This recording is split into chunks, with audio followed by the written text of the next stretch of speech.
Hello, hello. Thank you so much for joining me. This is the lovely podcast, The Endurance of Labor Laws. I am your lovely host, Lesley Sullivan, and today is episode 56, and we're going to take a look at the Farm Labor Organizing Committee. But first of all, I want to give a big shout out to my listeners. So let me go to my lovely list here because you guys are awesome. I love to see you on here. It makes me very happy. I love it. So a big shout out to New York, Texas, Oklahoma, Pennsylvania, Virginia, Massachusetts, Rhode Island. Hey, Rhode Island, good to see you there. Oregon, Indiana, and Washington. Awesome. I'm getting more and more viewers from Indiana. That's perfect. Okay. So let's go ahead and get started on this puppy. So this one is very interesting, and here's why. Okay, so I was not completely aware of how visas work in the United States. Obviously, because I am a citizen of the United States, I was born here. So I don't know the process of what it's like to come here, whether legally or illegally, and try and get a temporary visa and what all goes into that. Like, I don't even really know everything, the ins and outs to getting a green card. I've worked with people that have had a green card, and I know their struggle. I understand what's going on with that. But this is totally different because this is dealing with farm labor. And what I don't like about this particular labor union is that they represent migrant farm workers.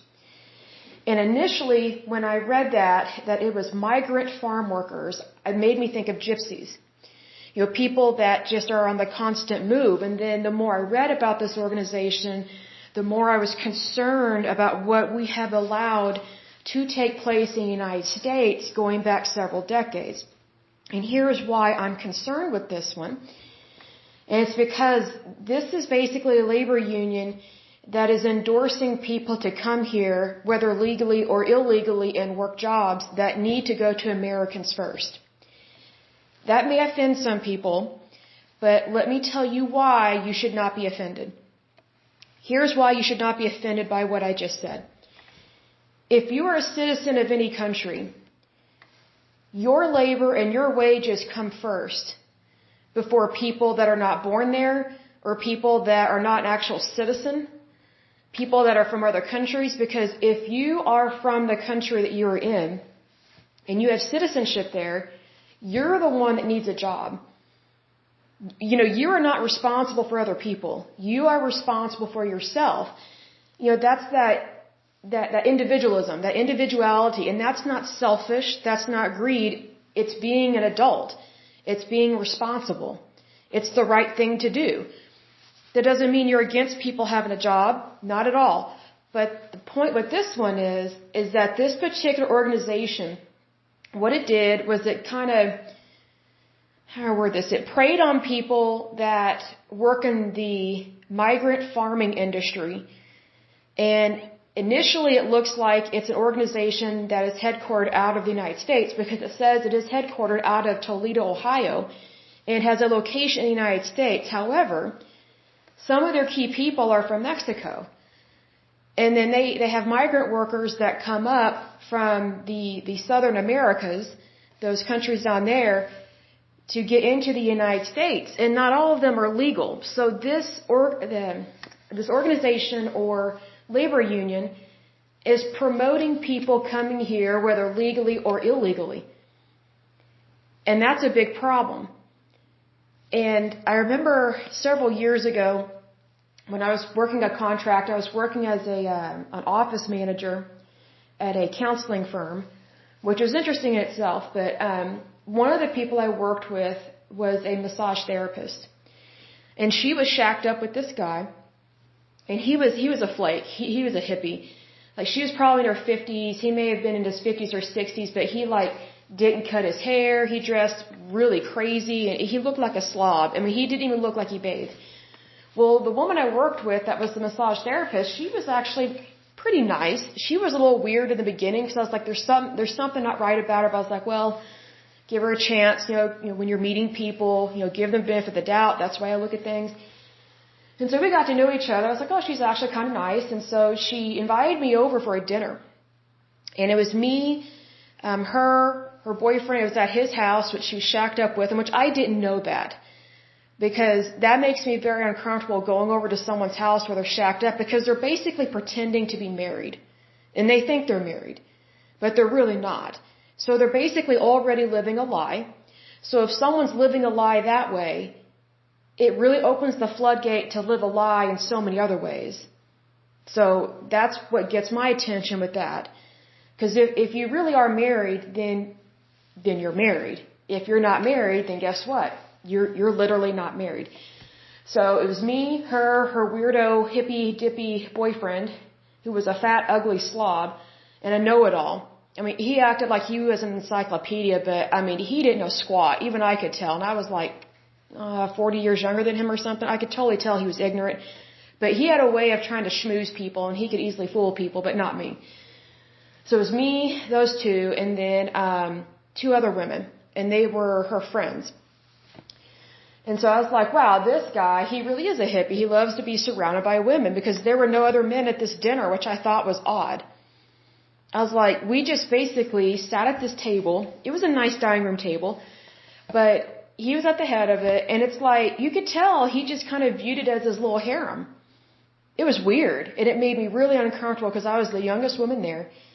And none of these people, most of them were 30 to 40 years older than me. I was like, why is she inviting me? It just really kind of took me aback once I got there. Like, once I got there, I had a bad feeling, and I should have just said, hey, I'm not feeling good. I need to leave. I totally forgot to use the sickness excuse. And, but I stayed out of respect to her, and I should have left. So the number one thing, I'll say this, number one thing that really creeped me out was when I walked in, she was quick to lock the door behind me, the front door, and then hide the key in this bureau. I found that creepy, because I think if you're having people over, you don't lock them in the house. Like, how are we going to get out if there's a fire or something like that? Most of the places I've been to at people's houses, they just leave the front door unlocked. I mean, that's just, because you're not going to be there for a long period of time. Maybe she just views things differently, but I thought it was really weird, because she immediately locked the door, and it was kind of I felt threatened. It was weird. I did not feel comfortable. So then I go into the kitchen, and she's cooking stuff from her background, which I think is kind of Hispanic or Puerto Rican or something. I know she can speak Spanish, but I just don't know specifically from which country. Of course, she's cooking everything, and then I meet the fat slob that's a hippie, and I meet her 2 other friends. And the meal was good. So we sit down at the table, and it made me really uncomfortable, because I could tell he just likes to be around women. He really does. That's why he's never married her. Because he just likes to really get as many women around him as possible. Well, everything that came out of these people's mouths was horrible towards young people, and I was in the age group of the people that they were dissing. They were falsely accusing young people that are in their 20s or 30s of being lazy, and that, the reason why we have these illegals here is because these lazy young Americans don't want to work. And I was like, that's not true. I was like, do you realize you're talking about your kids and your grandkids? Well, no, we're not talking about them, or, whatever they said. And I was just like, I was surprised that they were saying such horrible things about people like that, especially young people. I'm like, well, aren't these people like in your family? Like, they were saying these horrible things about millennials, and I'm looking up what the age range of millennials, and I guess I am a millennial, which I guess we're called Generation Y. And so that means that if you are a millennial or a Generation Y, you are between the ages of 25 and 40. I'm 38, so I am a millennial. So they're saying millennial this, millennial that, and it was just horribly degrading and insulting. And I was just like, wow, why did she invite me here if she knows I'm young? And does she think I'm going to be okay with this? It was weird. So finally, I should have left them, but I didn't. I was so taken aback, I didn't know how to handle excusing myself. And plus, I would have to be like, okay, well, I'm going to go get that key and get out of here, But I didn't do that, which I should have. I should have read the writing on the wall, but I didn't realize, well, how do I word this? I wasn't really trained on how to leave awkward, negative environments. I wasn't prepared for that, because usually when someone invites you to what I thought was her house, it was her boyfriend's house, which was creepy. I thought I was going to like a normal dinner. This was not normal by any means. And so we go into the living room, and it was just more browbeating of young people. I bring this up because when I read about this farm labor organizing committee, that's what it reminded me of.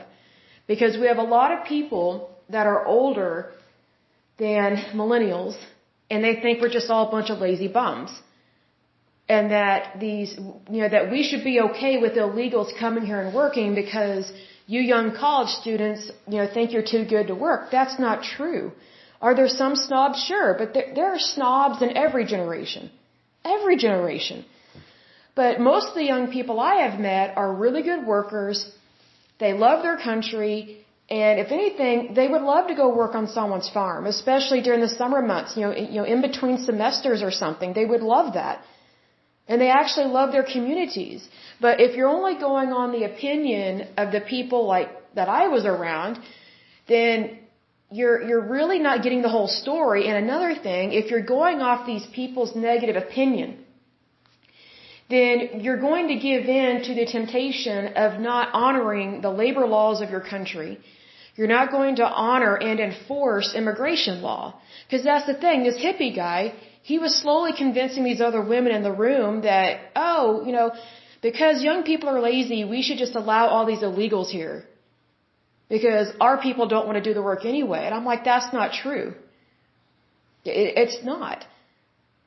And so it's one of those things that remind me of that, because this deals with labor laws, it deals with work visas, and it does deal with some scandal. And that really disappoints me that we have allowed organizations like this to get away with not honoring our laws, basically. They how do I word this? They skirt the truth and they skirt the law. And that's not right. That's not the American way, and that's not the legal way. And I don't know why in the United States we allow things like this to happen. I think what happens, and from what I can see and what I've experienced in my different jobs I've had over the years, if you have a pity party story, or if you had some kind of sad story like something from a Lifetime movie network special, people will cave in, not go with their morals and values. They will not follow the laws of the land, and they'll just cave in to your story and to your way of thinking because of feelings and emotions. Well, rules, laws, and regulations are predominantly not based on emotions or feelings. And the reason why is because emotions and feelings can be very fickle. And emotions and feelings don't always honor everybody. It does, my feelings, if I only live off of my emotions and my feelings, what are the odds of me respecting every person that I meet? It would be pretty much 0 or close to 1%, right? But when I look at society and I realize it's not all about me, then that actually encourages me to step up to the plate and think about others and realize it's not all about me. Do we all have, hardships in our life? Yes, but, we can all play our violin. But, not everybody cares to hear your solo performance. But unfortunately, with organizations like this, with the Farm Labor Organizing Committee, what they've done is they have allowed people that love to play their violin, and they may have a really good story, and it may be legit, and it may be truly sad, but what they've done is they have basically legalized pity parties. And that's really bad, because then you're not honoring the laws of the land. That doesn't mean we're a hateful country, because obviously we're not. We've allowed people like this to mishandle labor. And yes, they have some important things that they have done, but the first thing that got my attention was when it said they represent migrant farm workers. Why aren't they representing regular farm workers, like people that actually live in one spot and they work for one employer? Because there are people that do that. Actually, most of the farmers in Oklahoma are non-migrant farmers. They're non-migrant farm workers. Like, why aren't we focusing on putting America back to work? Why aren't we focusing on American citizens having a good life first? Then we can help other people. But here's the thing. Organizations like this and people that love to undermine our country, that love to undermine our laws, and they love to latch onto a cause. They love to complain about something. This is what happens with that. If all you're ever thinking of is I'm a victim, or if you find someone to agree with you that you're a victim, or if you agree with someone that they are a victim, guess what? You're always going to have a victim mentality as opposed to a conqueror mentality. I have accomplished something in my life.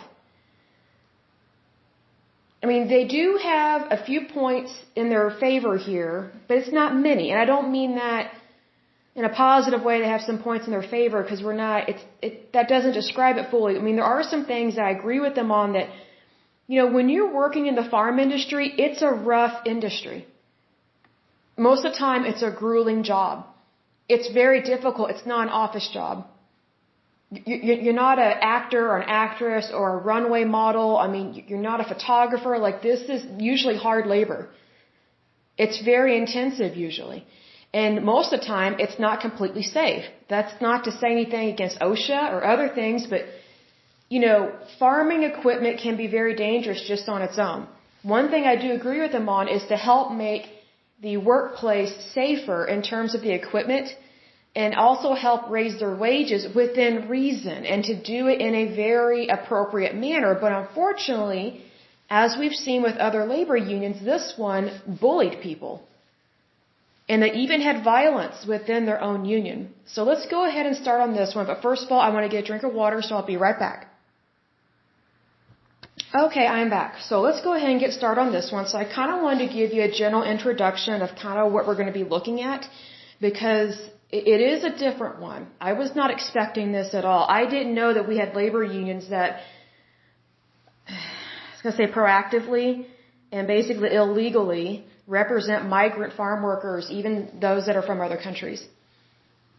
And I think the reason why they do that is because they want them to become citizens and vote Democrat. That is one way to get voters. And that is really sad, because that's not what it means to be a citizen of the United States. That's a very shady way to get someone here and to become a citizen and to vote a certain way. Like, I wouldn't even agree if they were trying to get people here to vote Republican, because that's not what America is about. You can't buy votes, and you should not buy votes. And that's what they're doing here. They're helping the Democratic Party buy votes. Well, people are not for sale. And America is not for sale. That's what disappoints me about this particular one. But let's go ahead and get started. So just some quick facts. It was founded in 1967. I was surprised that it only went back to 1967, because farm labor has been around a long time in the United States. Like, it's nothing new. But what I think happened is that the 1960s, I'm trying to think it was the 50s or the 60s, where we saw some influxes of illegal workers immigrating here. And unfortunately, when you have Democrats in office, in terms of the presidency or even your local districts, they look the other way at stuff. And the reason why they look away is because they want illegals to become citizens so they can get their vote. Now, we've had Republicans over the years as well, but they don't do things like this. I've never seen that in the Republican Party. I mean, correct me if I'm wrong, but I have not seen that yet, because if I had ever seen that, I would have spoken up about it and be like, look, you're betraying your country if you're trying to buy votes like that, because that's not right. Because even though I'm a citizen of the United States and I was born here, no one can buy me. You can't buy my voice, and you can't buy my vote. Because the moment you sell out is the moment you cave in and you lose your integrity, and I refuse to do that. But unfortunately, some of these people do, and they do it every day. But anyway, it was founded in 1967. It's headquartered in Toledo, Ohio, which is kind of weird that this would be headquartered in Ohio. It has a location in the United States. However, it operates as like an international union. So I'm surprised it doesn't have a location elsewhere, which I find that kind of suspicious, because I bet they do have other locations. They just don't want people to know about it. Because I bet you these other locations would let us know, hey, they're helping illegals get into the country. They're basically importing people, almost like goods, because they're just using them. So they're basically using them for labor, but then they're also going to try and use them for votes once they get them to be citizens of the United States. So that's the thing that I don't like about some of the shadiness of the Democratic Party, is that they use people like they're good, like gasoline or a sofa or a car. It's what can I get out of you? See, the Republican Party doesn't do things like that. The Republican Party wants you to have a job and wants you to make a lot of money, wants you to be successful. They want you to be able to provide for yourself and your family and to have a good life. Democratic Party, they just use people for money and votes. And I personally don't like that. That's just wrong. But anyway, I believe they do have other locations outside of the United States. They just don't want people really to know about it. Because if they did, it would be suspicious. They have 23,300 members. And they have affiliations with the AFL-CIO. So it is a legitimate labor union because they are affiliated with the AFL-CIO, which they have to be chartered. How do I word this? They have to be given a charter in order for that relationship to be established. So obviously the AFL-CIO is endorsing and is okay with what these people do. So that's sad. Because if AFL-CIO is endorsing these people, they're also protecting them. But they're not protecting the American worker. Because they're technically protecting migrant farm workers that could be illegal immigrants. And that's not right. Because if you're protecting someone that's here illegally, then you're turning the other way from someone that is here legally and they need a job. Like their rights are violated. That's the thing, is when you look the other way and you don't acknowledge the laws of the land, you're no longer protecting the actual citizens in your country. You're protecting those that are not even part of your country. And that's not the job of anyone that is in a position of power within a country.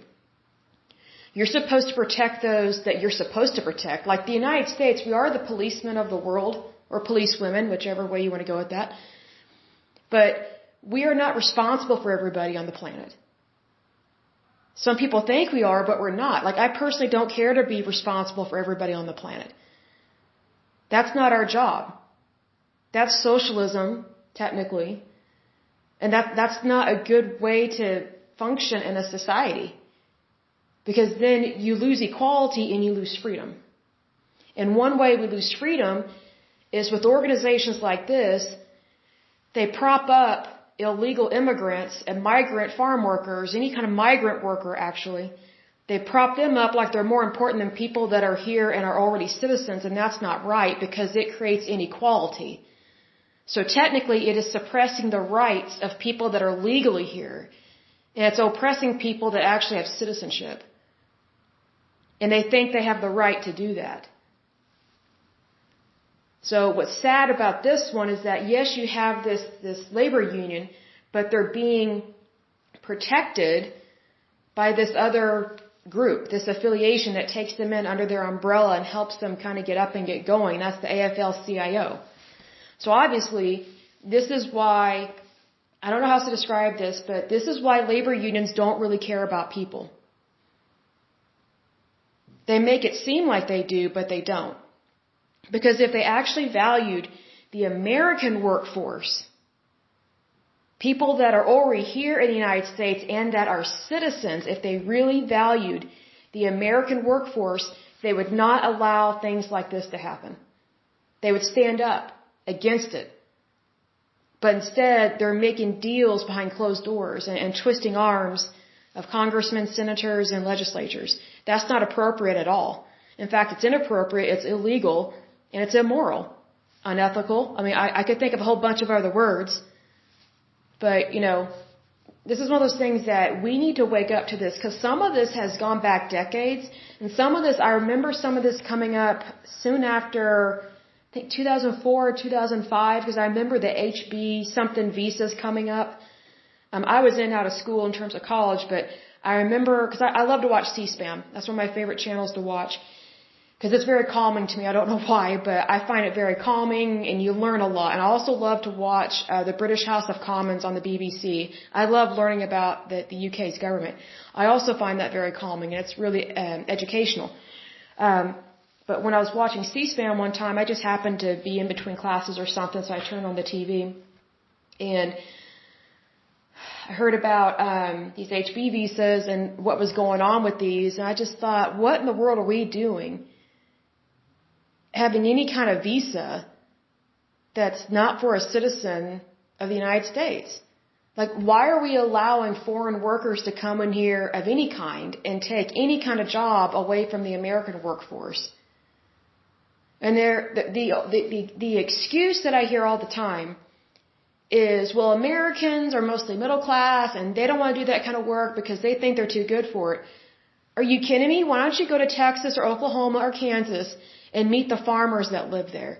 Go to the Bible Belt. There are a ton of farmers that live in that area, and also Tornado Alley.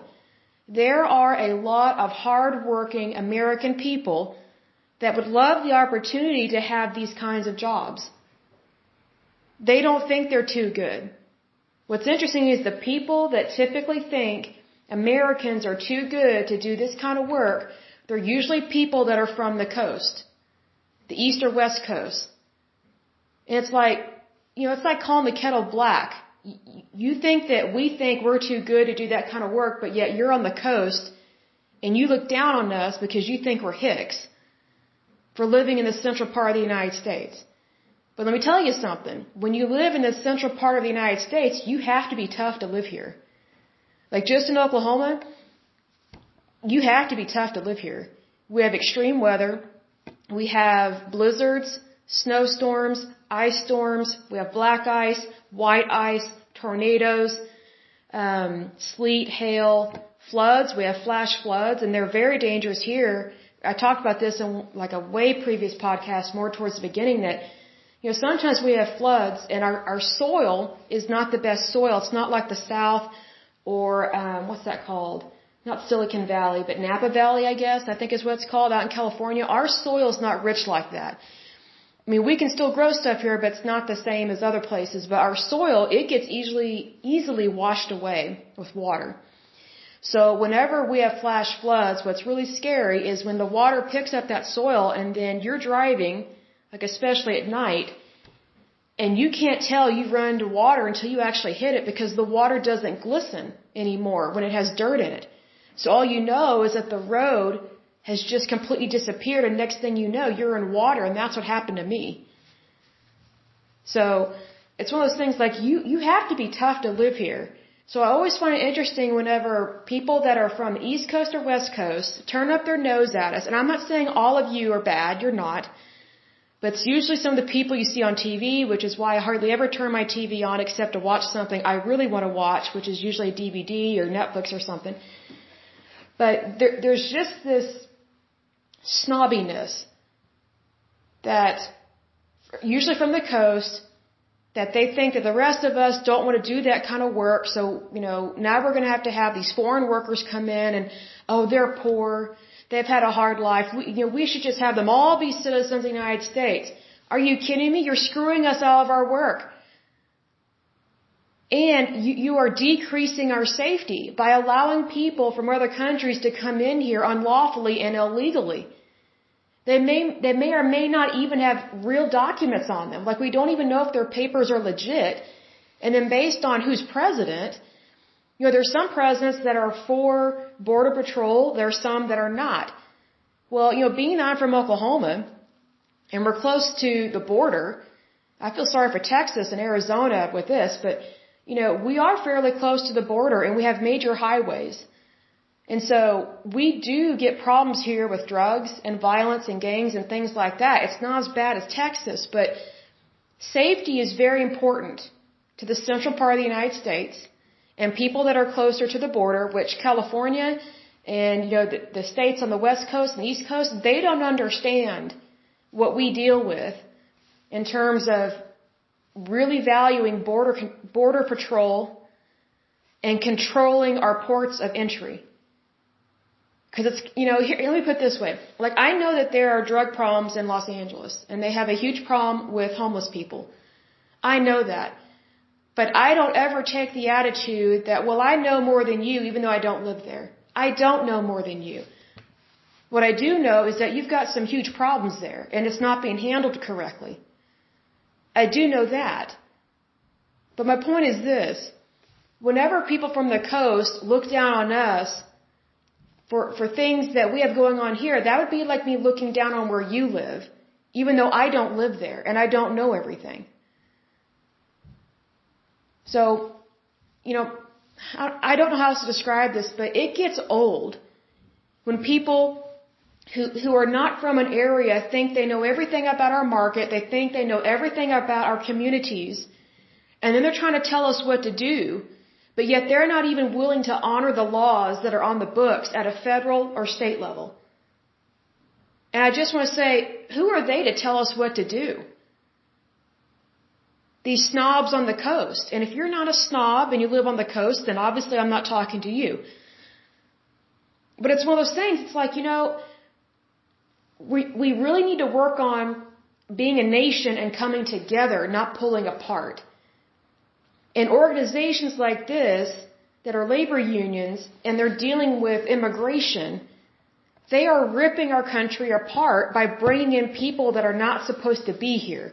We have an immigration system that actually works. People are complaining because they're not getting what they want. They're like a stupid kid, and I love children, but some children are stupid when they throw their hissy fits. And they usually throw a hissy fit on aisle 7 or 9 in a Toys R Us. And again, Toys R Us went bankrupt and is no longer here. But seriously, people over-complain about stuff, and they don't understand there's a reason why we have a process in place, why we have policies and procedures in place, especially when you're dealing with your country. It's to protect your country. Like, we are not, how do I word this? Okay, America doesn't report to any country. That just doesn't happen. We are a world power. We're number one. We're number one because we have true freedom, we have democracy, we have fair trade, free trade. That doesn't mean that things are free. That's not what I'm talking about. What that means is, what I'm referring to is that you are free to trade a product. Like, you are free to go to Walmart and buy as many hams as you want. But if you live in a fascist or communist and sometimes a socialist, country, you're not always free to do something as simple as that. You may not even have access to meat, which is what happened in the USSR. That's why a lot of their people died from starvation. And why a lot of their children had vitamin D deficiency, vitamin C deficiency, and they had rickets, and a lot of their children died. So you have to look at from how it works. It's like looking at a painting. Each country is its own painting. And unfortunately, what these other countries are trying to do, especially in the Americas, whether it's Central America or South America, they're just using the United States for money and for cheap labor. And they don't really care to honor our laws. And the way we know that is because they're coming here illegally. But yet, let me tell you this. If you were to try and get into Russia illegally or Iran, you would probably be killed. Or if you tried to get into Saudi Arabia illegally, they don't put up with that. What about getting into France illegally? They don't put up with that. But the United States puts up with it. We don't have to put up with that. Like, the safety of your country comes first, not other people from other countries. But unfortunately with this organization, they don't really value the safety of America as a whole, because they put themselves up above everybody else and they think their agenda is more important, which it is not. It is not more important. Why? Because we have equality. And we have true freedom and democracy. But they don't even honor laws, the laws of the land. Basically the laws that we already have on the books that we know work. Well, they cry wolf and they complain. They say, well, it doesn't work. Well, what do you mean it doesn't work? Well, we want to have these people be legal citizens. Well, okay, go through the immigration process. It takes too long. We don't want to do that. Well, why don't you cry about it someplace else? This is the process that we have. Just because you don't get a Snickers bar every day, that doesn't mean that you have permission to go into a Target or a Walmart or a Sam's Club and steal a whole box of them just because you don't get what you want. It's greed. It is pure greed, and it's evil. It is so wrong not to honor another country's laws like that. But unfortunately, we have people that are in the United States and they just view us, even Americans do this, they think the United States is just a doormat for everybody. They think that we've wronged all these people. I'm like, I have no idea what you're talking about. If you're going to pull the colonization card or whatever, or the gentrification card, we've never done that. We have never done that as a country. The United States has never colonized anything. Guess what? We stayed home. We never went into somebody else's backyard. We stayed here. I mean, it's just it just makes me go, my goodness, like I feel like I want to get Botox in my forehead because it's just frustrating. Because the ignorance level is so high when dealing with this. And I'm going, you know what? I was aware of labor laws when I turned 14 or 15. I think I was 14 because I actually wanted to get a permit to work as soon as possible. I was willing to ride my bike or walk to work, but I was not allowed to work until I was 16. But before I turned 16, I looked up several laws. Like I wanted to learn more about stuff. I didn't always understand what I was reading because I was really young. But the more I worked in the workforce, the more, I don't know how else to describe it, the more I loved my country because I loved being a part of America. Well, here's the thing. When you have people that are here illegally, they're not here for the right reasons. They can say, oh, I'm oppressed, depressed, suppressed in my country. Okay, why don't you go back to your country and fix that? Why don't you go back to your country and fight for that? Like just because someone's going through a lot of bad stuff in their homeland, that doesn't give them permission to immigrate to another country and violate someone else's laws. I don't care what their sad sap story is. I don't care. That's not cold and heartless. That's reality.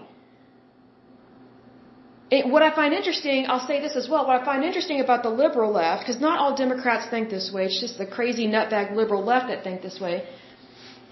They're all for just opening our borders. But yet they complain, how do I word this? They complain about our carbon footprint. I'm like, you're willing to bring in more people here. And they're illegal. So if you really care about the carbon footprint of this country, why are you willing to bring in thousands, hundreds of thousands, if not millions of people? Like that's the hypocrisy of the liberal left. They say they care about the environment. I was like, well then, how come you're just willing to throw away our natural resources on people that don't belong here? And that's not harsh to say that. When someone doesn't belong somewhere, they literally don't belong there. If they want to come here, they need to do it legally. Like it would never dawn on me to go to another country illegally and then expect them to pay me thousands of dollars to live there. And to just mooch off of their healthcare system. Or mooch off their benefits. But that's what people do to the United States all the time. And those are our tax dollars going towards people that don't even legally have status here. But yet they play their violin. Well, what about our violin? This country belongs to us. It belongs to the people that are actually citizens. It does not belong to foreigners. Let me say it again. The United States does not belong to foreigners. Period. It'd be like if I went to, I'll just make something up. Let's say I go to the Ukraine, and I'm a foreigner. How dumb would it be to think, oh, your country belongs to me, I should get citizenship immediately, and I should get unemployment benefits, I should get Medicare, Medicaid, I should get free health care, I shouldn't have to work, I should get unemployment, I should get disability, I should get Social Security, give me all these thousands of dollars a month. Well, you, the citizens, work, and then whatever taxes come out of your check goes into my bank account. Do you really think Ukrainians are going to put up with that? No. No, that's insane. And if they are putting up with it, then they are really stupid. They're dumb if they're doing this, which some European countries are dumb. And one of them is Germany. That Merkel lady, I don't even know if she's still their president, minister, or whatever she is, prime minister, I don't know. But she has really let the German people down when she let all these Muslim people in. It was horrible because then they got paid basically to be illegal there and not work. And the German people really suffered, and the women really suffered in that country Because you had all these most of them were young Muslim men that came into Germany, and they were sexually and physically assaulting these German women. And these Muslim men that do not understand the Western way of life, they're so stupid and ignorant, and they're so hateful towards women. They think that if you're wearing a skirt, it's okay to sexually assault them. It was such a problem in Germany with young women being raped and sexually assaulted and physically assaulted by these Muslim men, these young Muslim men that don't honor or respect women even in their own country. It became such a huge problem in Germany that the men of the country, the German men there, they said, okay, so you think it's okay to sexually assault or physically assault a woman because she's wearing a skirt? Well, they had a national skirt day, so all these men, this was funny, I loved it. They wore skirts to their jobs. So you saw all these German men in like their business suits up top, but then they wore a lady's skirt on bottom, and some of them wore heels. I mean, it was hilarious. Because they're like, really, you think that if someone wears a skirt, they deserve or they're asking to be violated? Really? Bring it. Let's see what you can do. And it was hilarious just seeing these pictures of these men, these European men, all wearing women's outfits because they were trying to make a point. And here's my point with this. You have to be careful who you let in your country. And I think Germany really woke up to their leader yet again failing them again. Because it's a failure of leadership to not pay attention and to not care about your country. And to not care about the people that are actually legally there in your country and that are actually citizens. Because they have a right to safety. And they have a right to know what's going on. And that's very similar to here with this labor union. So let's continue with this one. It says the Farm Labor Organizing Committee, also known as FLOC, is a labor union representing migrant farm workers in the Midwestern United States and North Carolina. FLOC was founded in Toledo, Ohio in 1967 by Baldemar Velasquez, a migrant worker who had worked in the field since he was 6 years old, which I find that very odd because we haven't had child labor in a really long time, so I'm guessing he was working in the fields probably in another country like Mexico or Guatemala, Venezuela, somewhere like that, because that probably would not have happened in the United States, especially during this time, because we've had labor laws for a long time, and even farmers pretty strictly obey those laws with that, because they don't want to be thrown in jail. They don't. A migrant worker who had worked in the field since he was 6 years old, Velasquez led his first strike at the age of 12. That tells me he's been brainwashed by an adult. No 12-year-old knows how to do a strike. They wouldn't even think of that. I'm trying to think, what grade would that be? So, that would be 6th grade. As a 6th grader, I would have never known about labor laws and going on strike. An adult brainwashed him and told him to do that. And that's not the American way, so obviously he brought this from another country. They don't want to say it, but that's what it was. Because think about it, if you have a 12-year-old, do you really think your 12-year-old is going to walk into the living room and say, Mom and Dad, I'm going on strike. I'm so sick and tired of mowing all these lawns. You know, I want more pay, more money, and I'm going to go on strike. And if I have to sue people, I will. Like what? Like, but doing it like a legal way. Your 12-year-old would not even know about that. They may say, I don't want to work anymore, or I'm sick of this, but they don't know to go on strike as part of in the way of like a labor union. They're children. They can't vote. They can't drink. I mean, they technically haven't passed the 8th grade reading exam, because at least here in Oklahoma, when I was 16, you had to prove that you had passed 8th grade reading in order to get your driver's license. I don't know if it's still like that today with literacy. I just don't know. But my point is this. When I was 12 years old, I loved working, like at home or something. I loved doing chores and whatnot, but it never dawned on me to have a strike. And here's the thing. Whenever I would watch the news with my parents, I never really understood the adult things going on the news, but yet this kid somehow knows at age 12 to go on strike. You gotta be kidding me. Brainwashing. He's being led and molded and groomed by somebody else. No 12-year-old knows how to do that. He was manipulated. Big time. Big time. It says by the time he was 20 years old and a college student, Velasquez had already faced numerous beatings and arrests. Probably not in the United States. This is probably in Mexico. But in 1967, with the help of his father and others, see, his father, I bet his father was a socialist, and others, Velasquez organized FLOC among migrant field workers picking tomatoes in Ohio. See, here's the thing. He did not organize that. It was the adults that were brainwashing him. It was his dad and their family members. See, that's what they do. They brainwash their kids into being victims. Could there be bad stuff going on within the farm industry? Sure. But it's not just to migrant workers. It's to all workers. So if something is affecting one group of people, then it needs to be addressed with all people. But unfortunately, this labor union doesn't view people like that. They focus on the few in order to suppress the many because they want money. It's about greed, and we'll see that later on. FLOC's initial organizing strategy was to focus on workers, as most unions did. FLOC organizers followed migrant workers year-round, so basically they're trying to get recruits, moving south to Texas and Florida every winter to build an organizing base. By 1967, however, FLOC had only 700 members. In 1978, Velasquez decided to adopt a new organizing strategy. The union believed that Ohio tomato workers would be unable to recruit enough workers to see them through a long strike. So that year, 2,000 FLOC members walked off their jobs in Ohio. So basically, they're just going to leave until they get what they want. So basically, the kid throwing a temper tantrum in aisle 7 at Toys R Us, here we go again.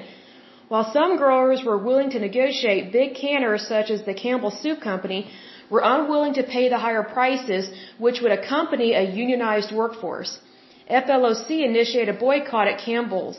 6 years later, not much had changed, even though FLOC had conducted a well-publicized 560-mile march from Toledo to Campbell Soup headquarters in Camden, New Jersey. So basically, they walk off the job and walk 560 miles. And then they're complaining about pay. Really? Get back to work. And here's the thing. It says here, 6 years later, not much had changed. I wonder why. They don't know how to negotiate. They're probably one of these unions that is very unrealistic about labor costs as opposed to wages. So probably they don't understand accounts payable, receivable. They don't understand profit loss. They don't understand audits. They don't understand banking. They don't understand entrepreneurship. They don't understand companies. Like, they're ignorant. It's not just because they're migrant. You don't have to be a migrant worker to be ignorant. Like, people need to be, like, whenever you're working for a company, this is how I view it. Whenever I work for a company, I view myself as a financial asset. Even if I'm not happy with my job, I view myself as important and that I am a blessing to my employer. Because if I don't view it that way, I am shooting myself in the foot with negativity in my brain and in my work. Because an employer is more likely to reward you and to help you if they see that, hey, she's still showing up to work, she's not happy with a couple of things, maybe we can negotiate on some things. And that's what I've done at several of the jobs I've had over the years. I've said, hey, this is what's bothering me, or this is what's happening here, here's a possible solution. Because then the employer sees that you're trying. And they may very well tell you no. They have every right to do that. But see, here's the thing. These people, they don't think the employer has the right to say no. They say, give me the money or else. Gee, who else does that? A crook and a holdup. Hands up, give me your money. That's what it means. That's what they're doing.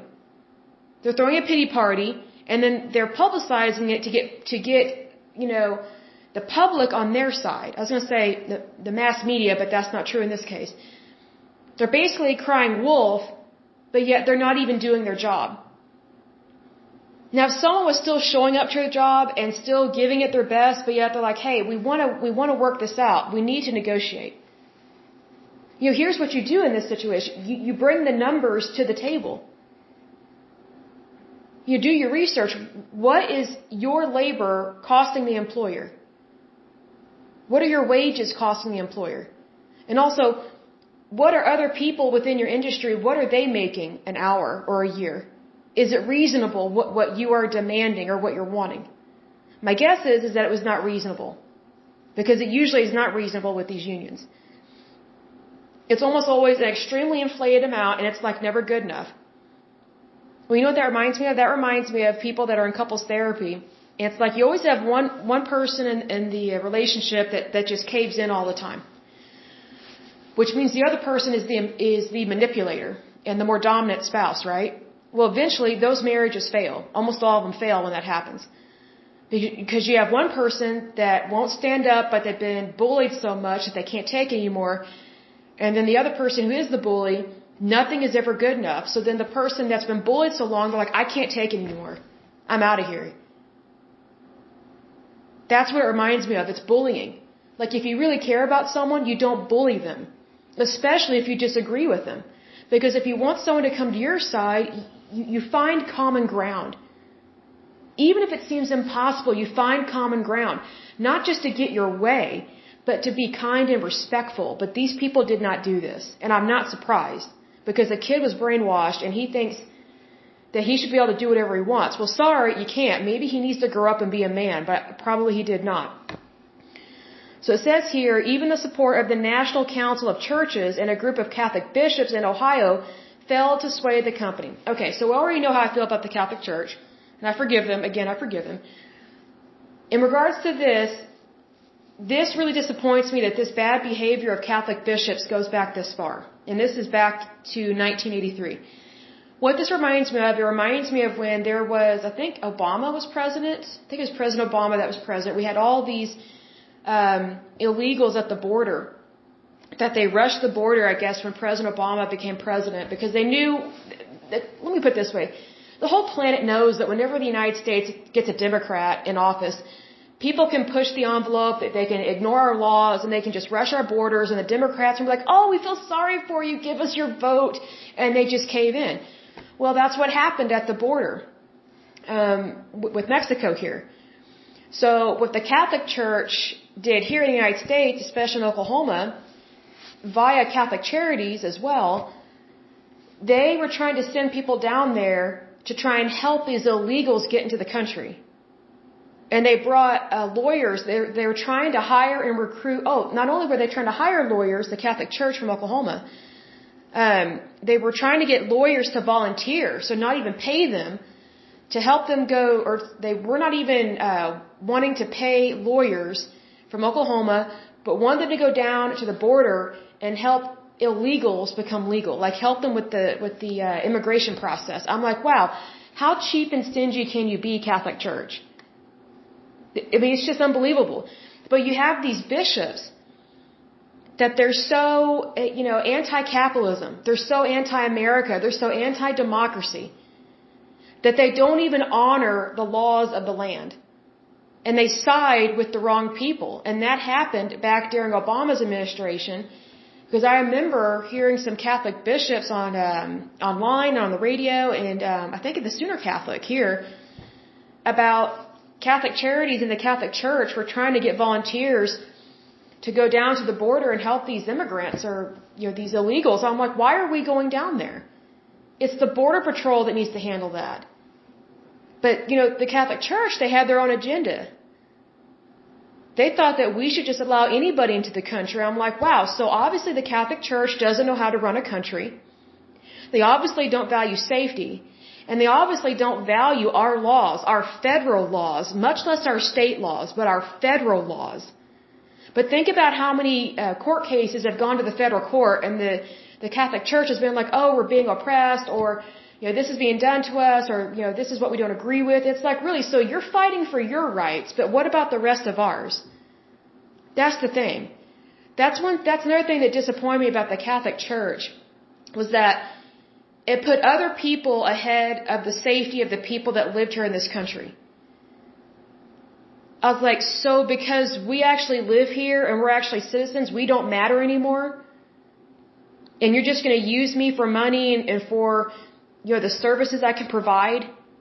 if I were a lawyer. Oh, and they also want doctors from these churches to go down there. I'm just like, you gotta be kidding me. You want board certified doctors that need to be helping people in their towns and cities. You want them to leave their practice, their private practice, to go down to the border and help people that are coming here from other countries. We can't verify who they are, and they could be bringing in very infectious diseases because other countries, especially in the Americas, Central America and South America, they have a lot of tropical diseases that we don't have here in the United States. And they don't always get vaccinated for stuff. Like, we need to be careful what we are allowing into the country, especially from a CDC point of view. Like, I look at it this way, if the Catholic Church doesn't even value or honor our federal laws, don't they at least value the health of the people here and then value the safety? Obviously not. So I guess the Catholic Church doesn't really understand federal law, state law, CDC guidelines, the vaccines, the safety of citizens, our health, our healthcare system. It's just like a free-for-all. A Catholic Church acts like a socialist regime sometimes. Sometimes fascist, but especially socialist. It should all be free, but yet they're just begging for your money, and then they shame and blame you to get more money out of your pocket. Really? I don't think so. That is so wrong. Like, that really bugged me when this happened down at the border, and I thought, what about our safety here? What about the women and children of the United States? I mean, we all matter, but it's like, whenever you have bad stuff happen, it's usually the women and the children that suffer the first and the worst.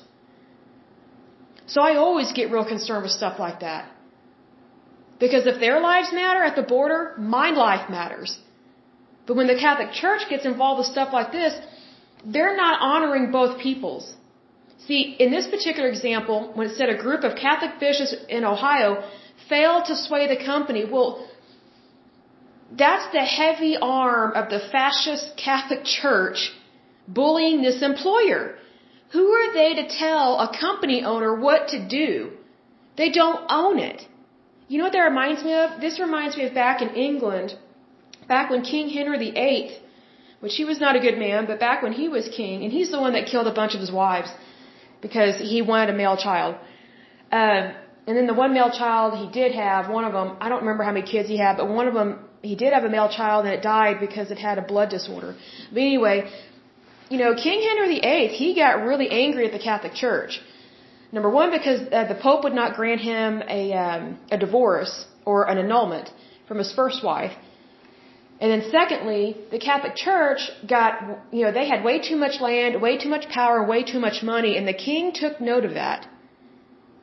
He's like, how is it you have all this land and this money? I mean, I don't agree with hardly anything King Henry VIII did, but he dethroned the Catholic Church because the Catholic Church in England at that time was trying to act like everybody's employer. Well, that's what it reminded me of here, where we have these Catholic bishops. They're trying to bully this employer. They say sway the company, but how do you think bishops sway people? It's through their authority. Do you think that was a very pleasant conversation? Imagine it either went the bullying route or I'm just here to protect the worker. I'm just a humble servant of the Lord. Give me a break. No, you're not. You're siding with people that don't want to show up to work and then demand higher wages all the time. You kidding me? You kidding me? And again, if I had known the Catholic Church was like that back when I converted, I would not have converted because you have to honor the laws of the land. And if you don't like the laws of the land, get out. Go live someplace else. But guess what? The United States is one of the best countries to live in, if not the best country to live in.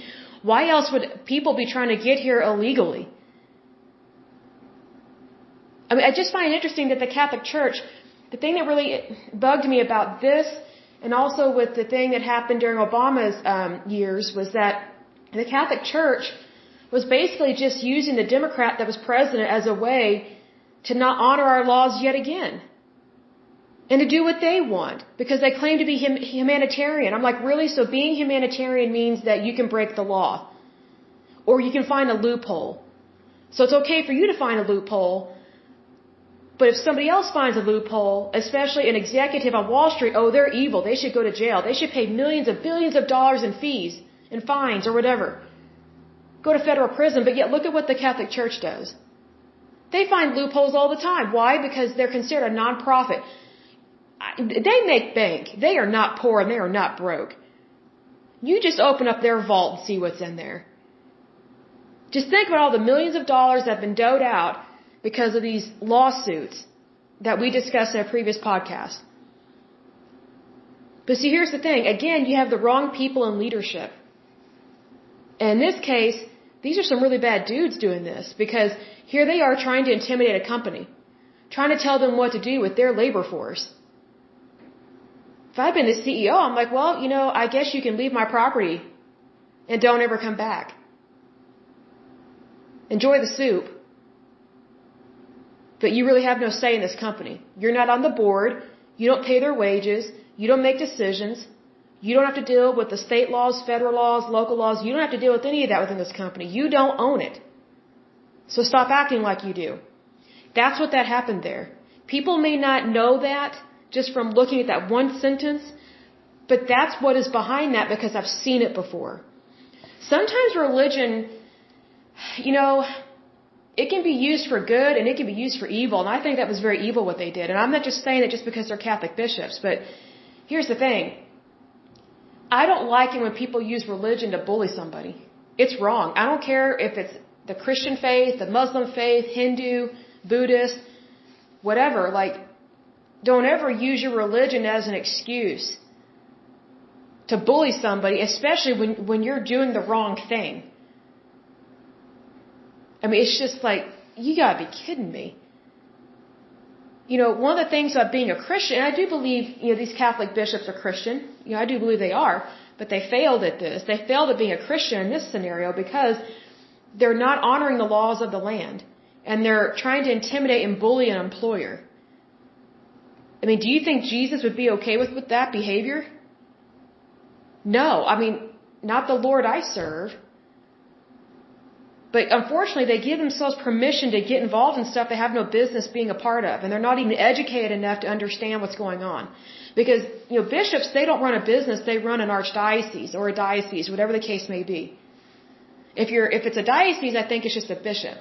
But if it's an archdiocese, then you have an archbishop. I think that's how it works. But either way, they don't run a business. They're running churches. That's not the same. That's not the private sector, and it's not the public sector. I guess it's the nonprofit sector, I guess. I don't know how to describe it, but it's not the same as a Campbell Soup Company. And I just think the arrogance of getting involved in that. Maybe if they want to get involved, maybe they should go to law school first. Or read an OSHA poster. I mean, really, just basic education. But you'd be surprised how many bishops and priests in general, even nuns, they're worse. They're so ignorant and so uneducated about labor laws and entrepreneurship and business practices. That's probably why there's so much fraud within the Catholic Church. It's because they don't, I know they know when stuff is wrong and illegal and it's immoral and it's evil, but they just have this free-for-all attitude. There are so many hidden socialists within the Catholic Church, it's creepy. And they use the excuse, I've taken a vow of poverty, I'm humble, I'm Catholic. They use that excuse to bully people when they have money. And the only reason why they're bullying them is because they're jealous of the money that somebody else has. So I learned all that.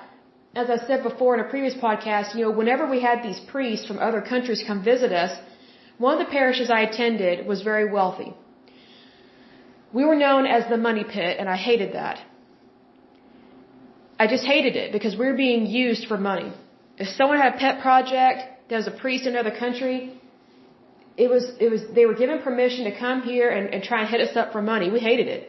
And there were some people that fell for it, but I'm like, look, why don't you go get your own job? I work, why don't you? If I want to have a pity party, I could have one on my own, so I really want to hear yours. But unfortunately, we would get these priests all the time, multiple times a year. I mean, it was like a revolving door of gimme, gimme, gimme your money. But yet they're always from poor, mismanaged countries, usually crooked governments. And they usually have fraud or human rights violations or things like that. And it's like, really, I'm not going to pour my money down a rat hole. You want to make some change? Why don't you go back to your country and work it out with your government officials? Why don't you have a backbone? Stand up for your people. That's what the shepherd's supposed to do. That's why they call it the good shepherd, not the bad shepherd.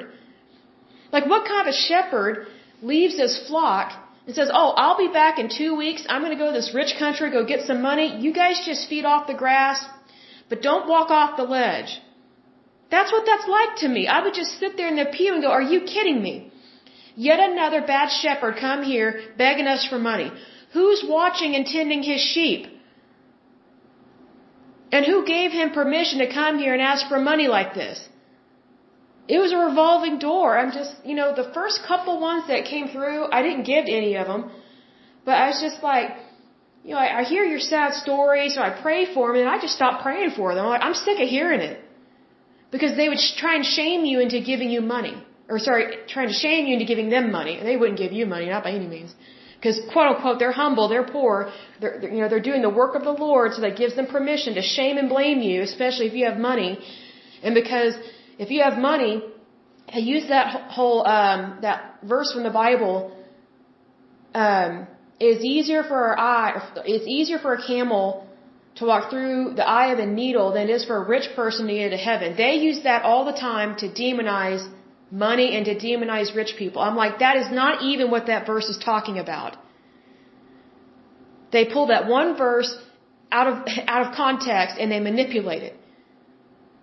When people have money, it's because they're blessed from God. God wants us to have money. He never said all rich people are going to hell.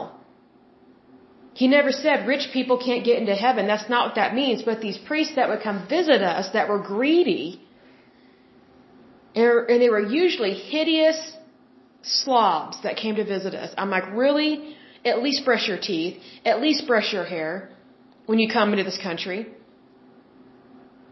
At least take care of yourself physically. Hopefully physically, spiritually, and mentally. But they would come here and be greedy. So when I see things like this, I'm like, where have I seen things like this before? Well, that is where. So you have to be careful who you do business with. And let me tell you this, listeners. If ever someone pulls the faith card on you and they're trying to make you feel bad about something, walk away. Be respectful about it by any means. Do the usual. Be cool, calm, and couth, and just walk away from it. Because here's the thing. Here's how you know when something is not from God, or not of God, and is not holy, and it's not good and true. If it degrades you in any way, or shames you in any way, it is not from God, and it is not the Christian thing to do. That's how you know. That's how you know a wolf in sheep's clothing. Is if what they're saying doesn't match their actions, or their actions doesn't match what they're saying. If it degrades you, or makes you uncomfortable, or shames you, or embarrasses you in any way, it is not from God. And it is not the Christian way to live or to do business. That's how you know a wolf in sheep's clothing. And we got so many at our parish. It was horrible. I was like, man, I've seen so many wolves, I feel like I've been to the zoo today again. It's just sad. But anyway, I'll move on. So, take a deep breath, move on. Okay, so in 1984, FLOC asked labor organizer and consultant Ray Rogers for help. Rogers developed a corporate campaign strategy which included a resolution and well-publicized demonstrations, so shaming and blaming, at a Campbell's Soup shareholder meeting. So they're basically interrupting a private business meeting. Shareholder meetings are private unless you have public shareholders there, meaning like people can buy your stock. They are interrupting a business meeting. This tells me they don't even understand business. How dumb and stupid can you be? Like, how do they know the company wasn't trying to talk about what they can do to help these workers? And then you've got these militant workers interrupting their meeting. See, here's the thing. You can be angry at someone and they say, well, we're having a meeting. How do you know that they're not trying to help you? They may not be able to come out and say they're helping you because maybe someone's twisting their arm, but they might be trying to help you secretly. Give the other person a chance. Give them a chance to prove themselves good or bad, either way. But they didn't do that. So then it goes on to say, the company's public image began to suffer. Well, I'm not surprised they got shamed. FLOC then targeted 3 members of Campbell's board of directors for economic pressure. FLOC also picketed Philadelphia National Bank, one of Campbell's major creditors. Now, how did they know that Campbell's was doing business with Philadelphia National Bank? I'll tell you how. A dirty rat. A snitch. Someone inside on the bank. See, they're not supposed to divulge or release that information because technically depositors have the right to privacy. That'd be like if you or I had a bunch of money in a bank and then one of the employees there looked at our bank account and go, I don't like Lesley Sullivan. I don't like how much money she has. She has trillions of dollars. I don't think she deserves any of that. So I'm going to find a way to shame and blame her. And I'm going to make sure that no one ever wants to do business with her again. That's what these people did. How evil is that? They're trying to ruin Campbell's credit.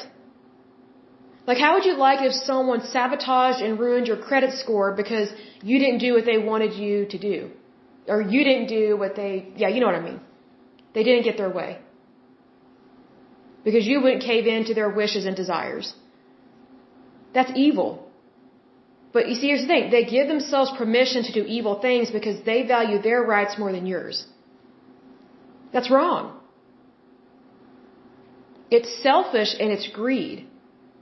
And I'm surprised a financial institution would allow this. Because it says here, shortly thereafter, depositors threatened to pull $500,000 out of the bank.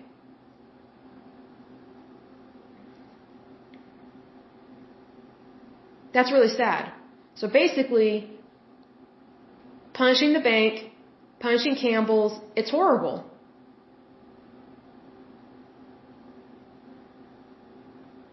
That's not right. Like, financial institutions are held to a higher level of integrity than migrant workers. And that's not meant to be disrespectful of migrant workers, but here's the thing, a financial institution is just that. It's a financial institution. They have rules, laws, and regulations that are far more stringent than yours. Because they're dealing with the FDIC. So they're dealing with things on a national level and an international level. In 1985, Campbell's agreed to establish a commission to implement an anti-poverty program amongst its workers. Basically, kind of reminds me of President Johnson when he did the war on poverty. Did it work? No. We still have poverty. And we're creeping into socialism. It doesn't work. As long as there are people on this planet, we will have poverty. The way people get out of poverty is they get themselves out of poverty. You do that in a free country with democracy and capitalism. But these people don't believe in democracy or capitalism. That's why there's probably an increase of poverty amongst these workers. It's because they would rather strike than view themselves as a financial asset to the company. Basically, make yourself valuable. But instead, they made themselves a burden. That's pretty dumb. It says, chaired by Dunlap, the commission began acting as a labor relations board. In the fall of 1985, Campbell's officials agreed to negotiate with FLOC. In February 1986, FLOC, the growers and Campbell's announced a collective bargaining agreement which recognized FLOC as the workers' representative and provided for wage increases, grievance resolution, health insurance, and committees to study pesticide safety, housing, healthcare, and daycare issues. Campbell's agreed to purchase a fixed portion of growers' crops, a guarantee that allowed growers to increase wages without fear that Campbell's would take its business elsewhere. Here's the thing, Campbell's has every right to take its business elsewhere. They have every right to do that. Get over it. You know, it's like if I don't like the products at Walmart, I have every right to go to Target and buy my stuff there. Or let's say I don't want to shop at Target. Let's say I want to go shop at Dollar Tree or Dollar General. I have every right to shop where I want to shop. Campbell's has the same right as well, but they got bullied. It's almost like, you know, how would you like being forced to do something you don't want to do? That's what happened here. Shortly thereafter, FLOC reached deals with Vlasic, Heinz, which Heinz ketchup, Green Bay Foods, now part of Dean Foods, Aunt Jane's, now part of Dean's Foods, and Dean Foods. Within a year, FLOC had also signed pacts with 23 of the largest cucumber growers in Ohio and Michigan as well. Makes you wonder how they were able to get those pacts, right? Like, I'm raising my eyebrows with this. FLOC continued to address issues related to its collective bargaining agreement in the late 1980s. Midwestern tomato farmers began complaining that the Campbell's Soup Pact was not adequate. See, they got their pack and then they say, oh, it's not enough. It's never enough with these people. Campbell's purchased only a portion of their product, but the higher cost of wages and benefits affected their entire crop. So basically, it's not good enough. Thus, Midwestern growers argued that they could no longer compete with cheap Mexican-grown products. Then go to the table and renegotiate. Figure it out. Velasquez contacted Mexican farm worker unions. Then, in the midst of their own collective bargaining negotiations, Velasquez pressured the Mexican unions to demand significantly higher wages. That was a big mistake, him doing that, because Mexico is a very corrupt country. And we're going to see what happens to one of their people later in this article, and it's really sad. The strategy was successful. The higher Mexican wages and benefits closed the price of differential, and Midwestern growers no longer threatened to break their pact with FLOC. FLOC also fought back against subtle state-sponsored pressure. The union successfully sued the Ohio Highway Patrol, OHP, in September 1996 for stopping Hispanic migrant workers without justification, in some cases, confiscating green cards. Here's the thing. They have every justification to stop someone if they think they're here illegally. That's their job. The police and patrol, that's what they're trained on. Safety. Safety of the country. Safety of the state.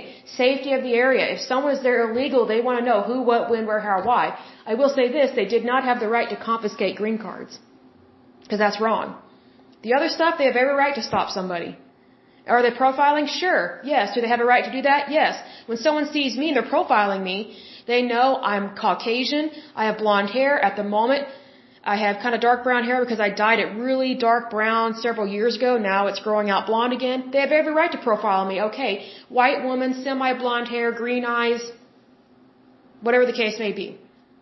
That's profiling. You're basically sizing someone up. And here's another thing. They might have been looking for a drug cartel. Guess what? Drug cartels are Hispanic. Duh, we know this. So of course they're going to be stopping people that look like they're migrant because they know they could have drugs on them. Because drugs have been entering the United States for years, and it's always coming from the South. So who do you think they're going to stop? Mexican, Hispanics. I mean, get over it. Let me put it this way. If we had a bunch of Irish people coming over here continuously with cocaine, guess what? There would be a note, or what do you call it? I'm trying to think.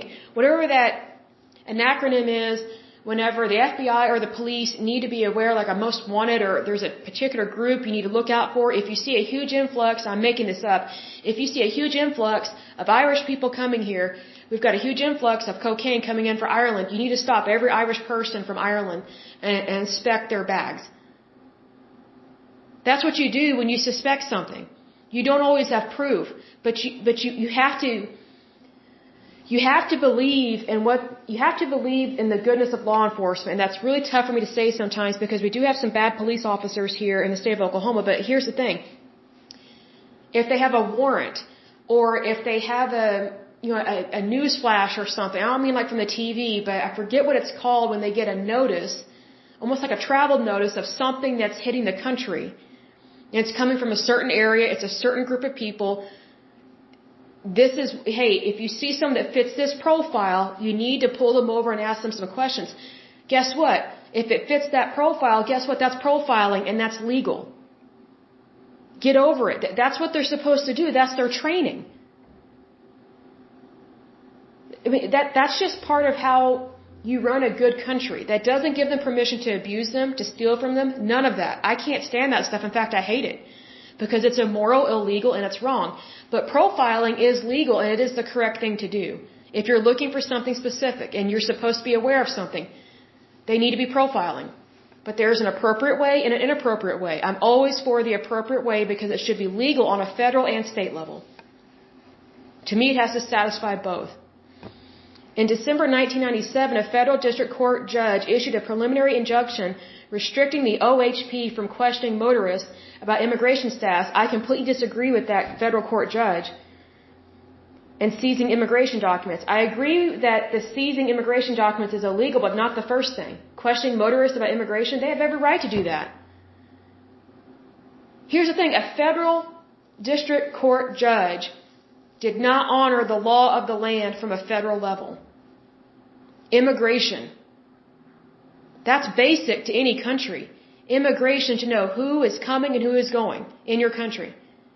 That's basic. And here we have a judge that doesn't understand the law. Here's the thing. In order to become a judge, you have to have been a lawyer. You have to have gone to law school. And usually you are either elected or appointed into these. I think they're appointed if it's federal district. State, I think, are voted. But federal, I think they're appointed. So it's a very important role to be a federal district court judge. Like, you're supposed to have a whole lot more knowledge and wisdom than the average person. But here we see they're a moron and an idiot because they don't even believe in the safety and the protections that are guaranteed in this country. They caved in. What they should have done is they should have split that. They should have said, okay, you can profile, but you can't seize documents. This federal court judge, district court judge, completely failed. Even I can see that, and I've never been to law school. Like, obey the law of the land, but sometimes these judges, they think they are above the law of the land, and they're not. That's the arrogance of those positions sometimes. Not every judge is bad, but not every judge is good. That's why it's good to rotate judges, my personal opinion. FLOC also began to expand its organizing efforts. The union sought to protect its gains in the cucumber fields by organizing migrant workers in the nation's second largest cucumber growing region, North Carolina. I didn't know that about North Carolina. That's interesting. Let's see here. It lists a boycott. We're going to skip that because, of course, they're going to boycott something. But this is probably going to be the last thing I'm going to talk about because it's kind of a long podcast. But this is where a man was assassinated in Mexico. On April 10, 2007, FLOC organizer Santiago Rafael Cruz was found bound and beaten to death in the group's office in Monterrey, Mexico. FLOC had opened an office next to the U.S. consulate in the city in 2005 to help guest workers process their visas and to organize these incoming guest workers into the union, basically illegals. Why else would they be right next door to the consulate? Like, think about that. They had a goal, and it wasn't good. However, when Mexican police announced that a suspect had been arrested in Cruz's death, they stated he died for failing to deliver on a shady $4,500 promise to provide visas for the friends of his alleged killer. The $4,500 was to arrange for documents for other people so they could go to the United States to work. The group's Monterrey offices had been broken into several times in the past year, and union staff members had received a number of threats. Cruz, who was 29 years old, had supervised the Monterrey office for less than a month. The Nuevo Leon State Police said Cruz's murder was not related to trafficking in illegal narcotics, yeah right, but rather due to a fight between unions or an internal fight within FLOC. Here's another thing. In Mexico, it's commonly known that if you don't want the police to mess with you or the drug cartels to mess with you, you have to pay them off. If you don't pay them off, you're going to get messed with or killed. Because Mexico is still very corrupt even to this day. FLOC vigorously disputed the findings. FLOC officials claimed that organized crime organized crime figures had murdered crews in retaliation for FLOC's efforts to resolve grievances concerning abuses in the guest worker recruiting system, which FLOC says are dominated by criminal syndicates. That very well could be true. Because he obviously irritated, I was going to say pissed off, I'm trying to use good language here. This guy obviously rubbed someone the wrong way. And unfortunately it cost him his life. And he may not have even done anything necessarily wrong. But he obviously was involved in something that did not go down very well. And he lost his life because of it. FLOC petitioned the Inter-American Commission on Human Rights for protective measures. The Commission immediately granted the petition, which requires that the Mexican government provide FLOC members and staff with adequate law enforcement and security while in Mexico. 2 months after Cruz's death, the Mexican government agreed to require local police officers to sign in daily at FLOC's Monterrey office and agreed to install security cameras throughout the building where FLOC's offices are located. FLOC President Velasquez and Representative Marcy Kaptur, a Democrat from Ohio, met with officials from Office of the Attorney General of Mexico, a lot of good that did, to resolve problems with the implementation of the new security measures. Although the IACHR, I don't even know what that is, has been pressuring the Mexican government since early May to install the cameras, the Nuevo Leon and federal government disagree over who will pay for them. So basically they're not going to do it. The police officer visits to the union offices also have been less frequent than promised. Why am I not surprised? I am not surprised at all with this. So I'm going to skip the next part. But here's the thing. One of the things that they did was they made it so that migrant workers can almost have just as many rights as American workers, and that's not right because they're not here legally. That's why there were problems with this down in Mexico. So there's definitely some shadiness going on within this, because when you think of Farm Labor Organizing Committee, you think of farmers that are like just regular white people, Midwesterners. I mean, that's who you think of just off the bat, because you think of farm labor. But then when you realize it's really geared towards migrant farm workers, you realize it's not what you think it is. And you realize that it's definitely got some problems and it's not right. It is definitely not right.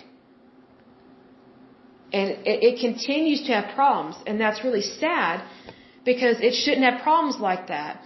Now, the reason why it's having problems is because they technically are breaking the law. I mean, they're trying to make it seem like they're not, but they are. I mean, it's just, how do I word this? They skirt the law by basically crying wolf,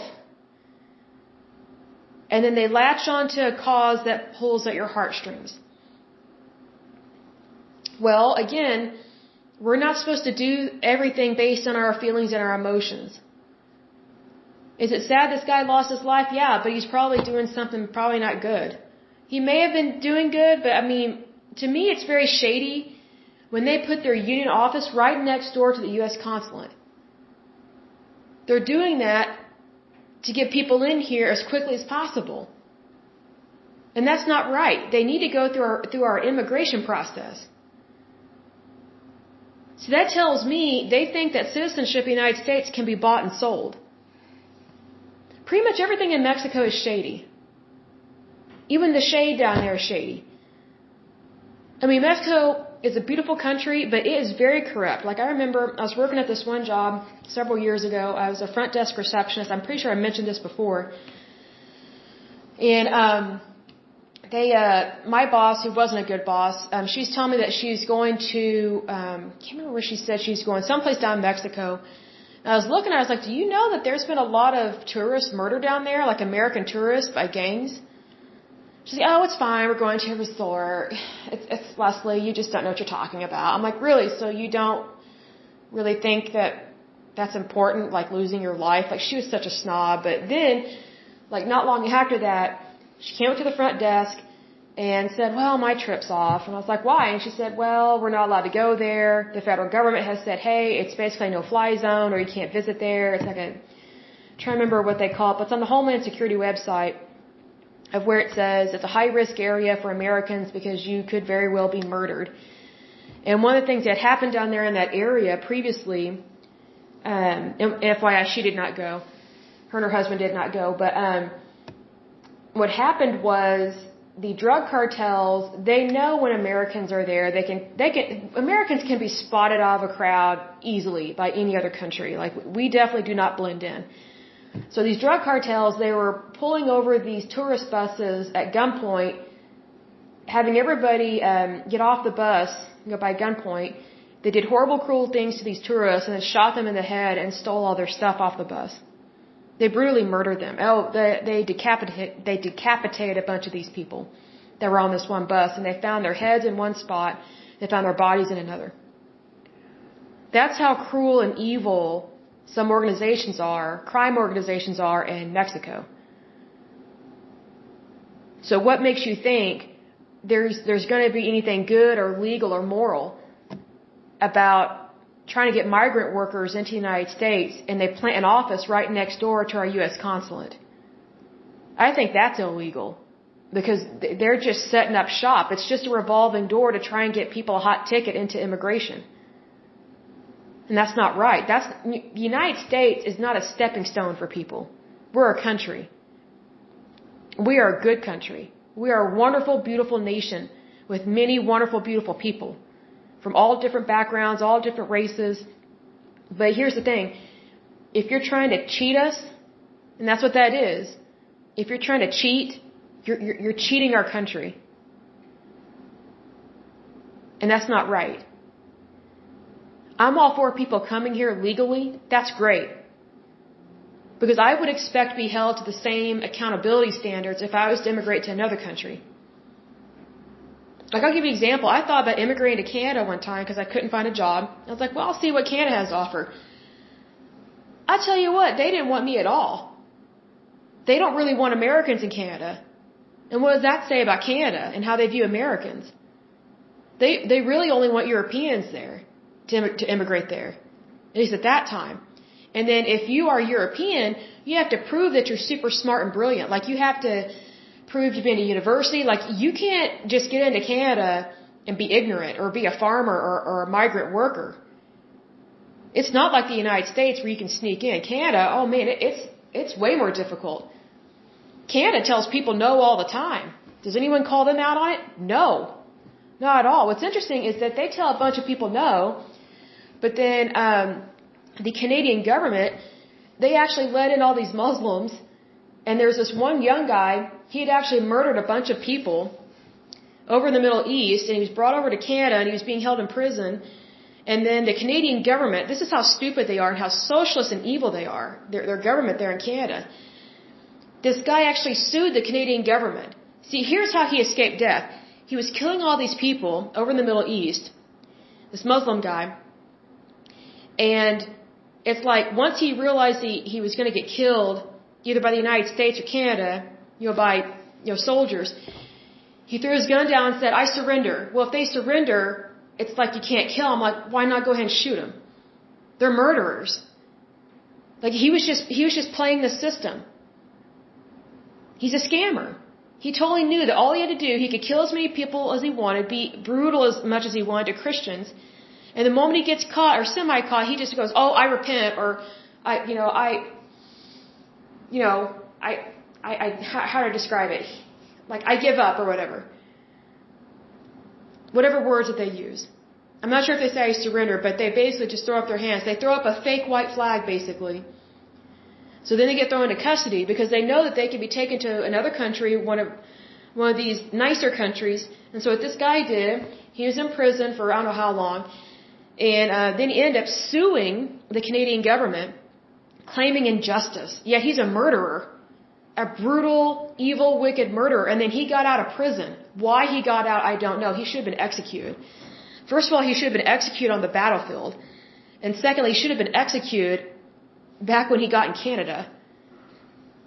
And I'm not saying he was from Canada, he was obviously from the Middle East, but my thing is that he used the system to his advantage. So he gets out, and guess what? He sues the Canadian government for millions of dollars, wait a minute, he either sued them, or they felt sorry for him and they gave him a bunch of money. I think that's what it was. There's so many cases where Canada is so stupid. There was one where they got sued and they went ahead and just paid the guy. And another guy, I don't even think he sued, but Canada gave him millions of dollars and apologized for imprisoning him. But yet he murdered people over in the Middle East. He was an enemy to the United States and to Canada, and technically to Europe. And yet Canada paid him all these dollars, these millions of dollars. I'm like, wow, so basically the monies that the Canadian government took out of Canadians' paychecks went towards this killer. So not only was he not executed, which he should have been, it should have been capital punishment. Not only did he not get executed, he got out of prison and then got paid millions of dollars. And he was still in his 20s, so he got to be a very rich murderer. Like, that's why you have to be careful who you let into your country. And pay attention to how your government officials are running your country. Are they paying attention to immigration statuses? Are they paying attention to who they're letting in? Are they making the right judgment calls? Do we have the right judges in charge of things? Are the correct rulings being appropriated? Like, all of these things matter, because if they don't matter, then you don't have real justice and your country doesn't have real authority. Canada's a joke.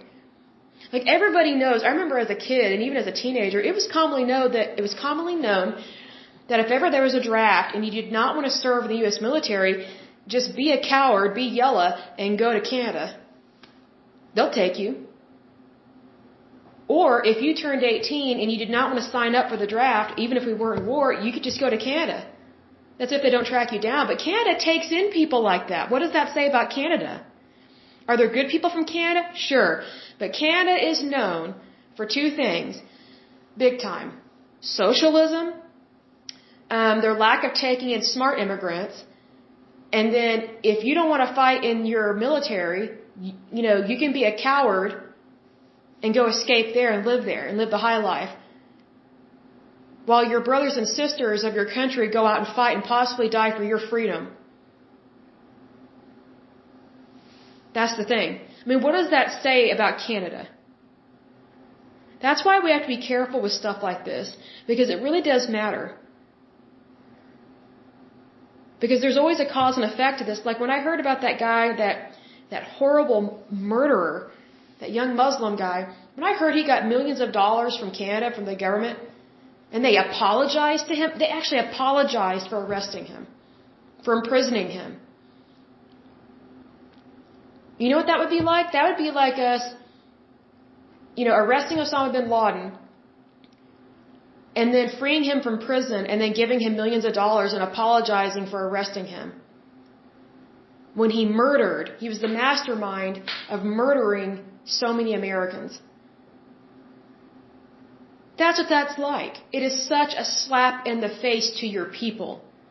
That's what the Canadian government did. They totally slapped their people in the face. That tells me they don't really value the safety and the lives of the Canadian citizens, much less the world. Like, I remember watching a YouTube video of Trudeau, the Playboy guy that runs Canada. He's such a moron. Like, there's this government official that's trying to call him out on some of the stuff he's done or has not done because he's a moron. And he's just very much above it all and kind of a snob, and he kind of thinks he's untouchable. And sometimes he is. Why? Because people have made him untouchable. They've made it so that he's not really held accountable for stuff, even though he's Canada's leader. And get this, some people like him and they voted him in. I feel so sorry for Canada because they keep having bad people be their leader. It's like, you need to be careful who you elect. Big time. Like, that's just basic. And I'm so surprised that anyone would ever vote in Trudeau. He is so incompetent.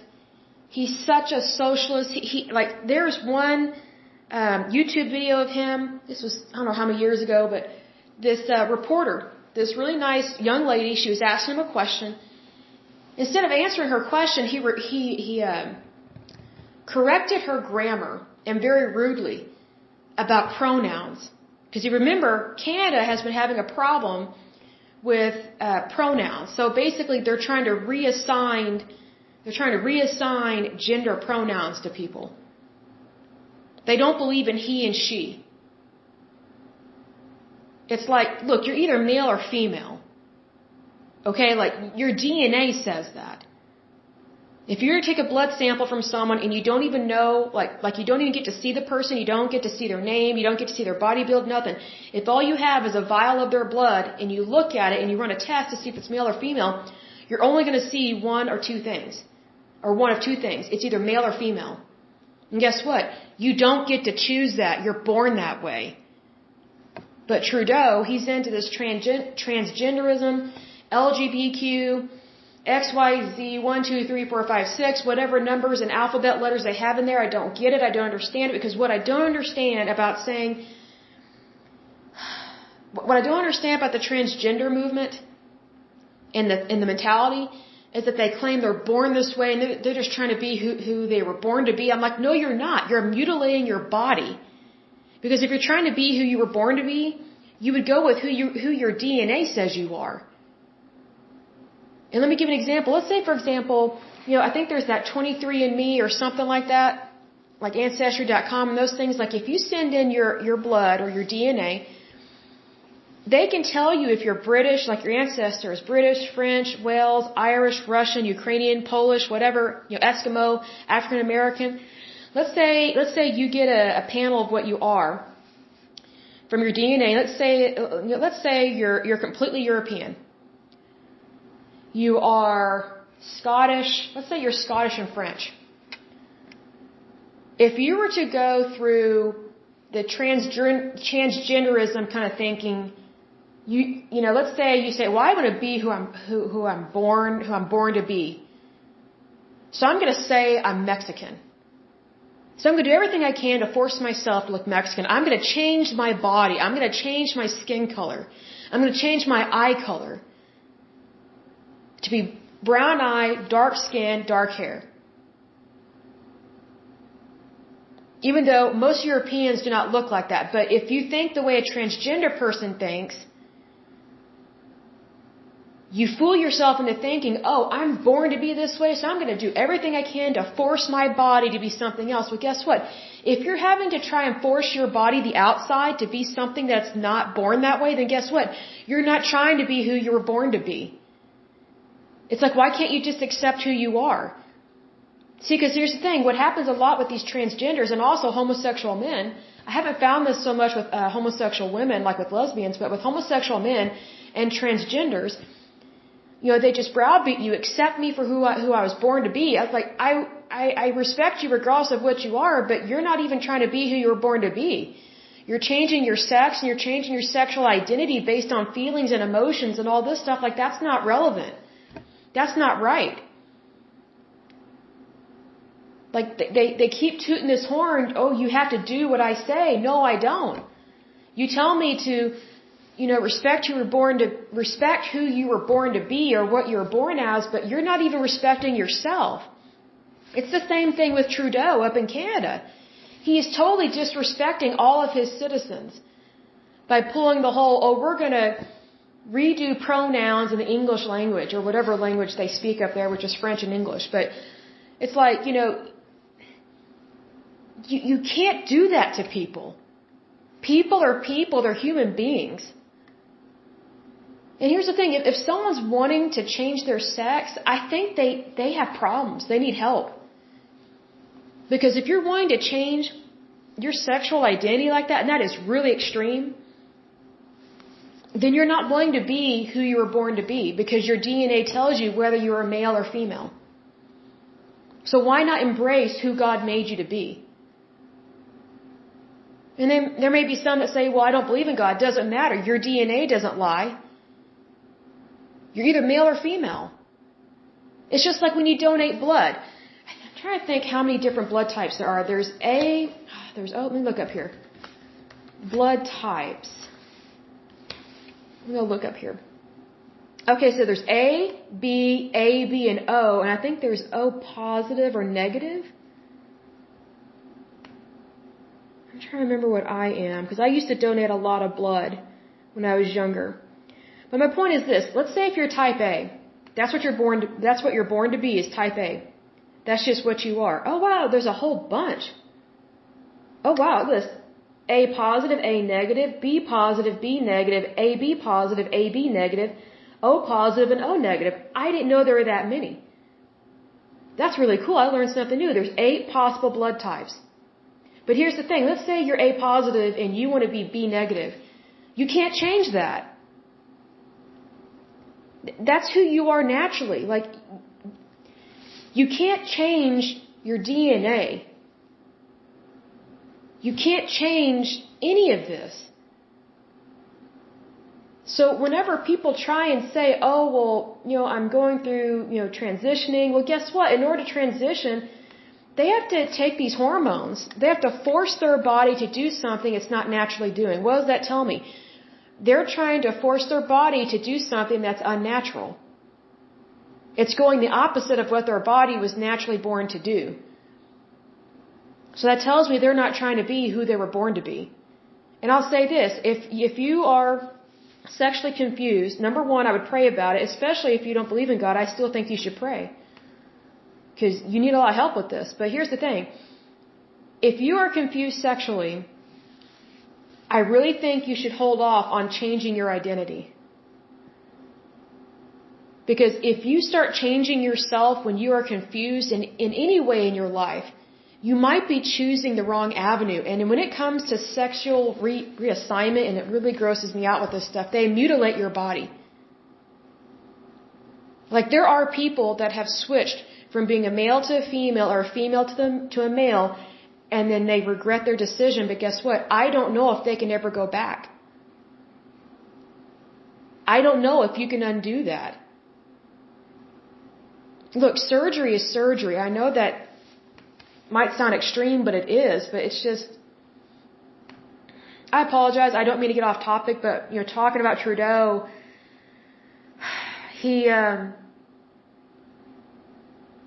just the arrogance of him trying to change pronouns really screws people up. And get this, it screws up young people. It brainwashes them. It brainwashes them just like that guy was brainwashed.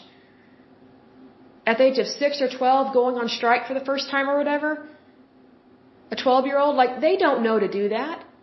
A 12-year-old doesn't know to switch genders. Most girls at that age are just starting to get their period. Maybe even a little bit before then. And then guys, they don't hit puberty till way later after girls. So how can children know that they should be something else? They don't know. They're being brainwashed by adults. I think, that is so stealing someone's childhood. And it's also stealing their identity. Because guess what? When you're stealing something, thievery is thievery. So don't steal from people. Don't brainwash them. Let them be who they are naturally born to be. Children need to figure out who they're supposed to be. That's their personal identity.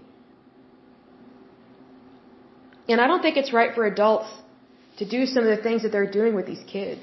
I don't care what kind of brainwashing it is, whether it's with labor laws or rights or strikes or, sexual identity or pronouns or, being gay, straight, whatever. Like, I'm just surprised that this stuff keeps happening when, we have a culture where it's like, don't tell me what to do. But guess what we're doing? We are massively telling other people what to do, instead of treasuring their individuality and who they were called to be as a human being. We need to give everybody a chance to blossom into whatever flower God has made them to be. Because no two flowers are exactly alike. Even a rose is not the same as another rose. There are so many species of roses. Like, just think about that. Like, there's so many different species of corn. And then there's, let's say tomatoes. There's so many different types of tomatoes. I'll give an example that's not even, based on the human race. Let's say you have a potato, like a regular Idaho potato, russet potato. Have you ever known a russet potato to say, I want to be a sweet potato, so I'm going to get a surgeon to change me so that I can be a sweet potato? Guess what? Even if a russet potato changed its outside to be a sweet potato, it's still not going to taste like a sweet potato, and genetically, it's still not going to be a sweet potato. It's going to be a russet potato, regardless of what you do. That's DNA. That's genetics. And what I find interesting with transgenderism and these sex changes is that, we have all these people that are against bioengineering, and there's like bioethics committees and things like that. Like they're against these companies, how do I word this, making plants and produce and food bug resistant. So they're trying to change, or they are changing the DNA of the foods and fruits that we're eating, which I think is wrong. But, if it's not right for these companies to manipulate the DNA and the genetic makeup of fruits and vegetables, and it's wrong, it's bioethics, then how is it also not wrong to mutilate someone else's body and change them into a different sex? That's what I find interesting. Like, I think it's so interesting. Like, for years I've noticed this. I noticed this when I was a teenager. Whales have more rights than humans in the United States. A whale. A big old fat fish, and I love whales. But they're huge, they're beautiful, but, it's like, I was telling somebody, because I was having a rough day one time. I said, if I had a blowhole and I lived out in the ocean, I would be treated way better than what's going on right now. Because we have dehumanized being a human. And we have over-prioritized other things to take the place of the importance of the human race and the dignity of being human. And that also happens within some of these labor unions. They overhumanize one group, but they dehumanize others. They overhumanize the workers. They're migrant, they're from a poor country. Who cares? They're a person. That doesn't mean they're more important than somebody else.